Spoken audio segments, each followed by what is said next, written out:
પ્રધાનમંત્રી નરેન્દ્ર મોદીએ કહ્યું છે કે લીપ એન્જિન એમઆરઓ સુવિધા આઈએનએસ માહે અને સ્કાયરૂટનું ઇન્ફિનિટી કેમ્પસ ભારતની નવી વિચારસરણી અને યુવા શક્તિને પ્રતિબિંબિત કરે છે.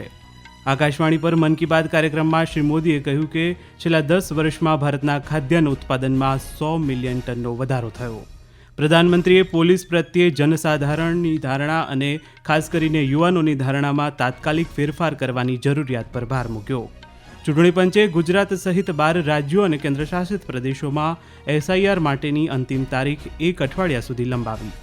આવતીકાલથી શરૂ થઈ રહેલા સંસદના શિયાળુ સત્ર પહેલાં સંસદ ભવનમાં સર્વપક્ષીય બેઠક યોજાઈ અને રાંચીમાં રમાઈ રહેલી ભારત અને દક્ષિણ આફ્રિકા વચ્ચેની પહેલી એક દિવસીય મેચમાં ભારતે દક્ષિણ આફ્રિકાને 350 રનનો લક્ષ્યાંક આપ્યો.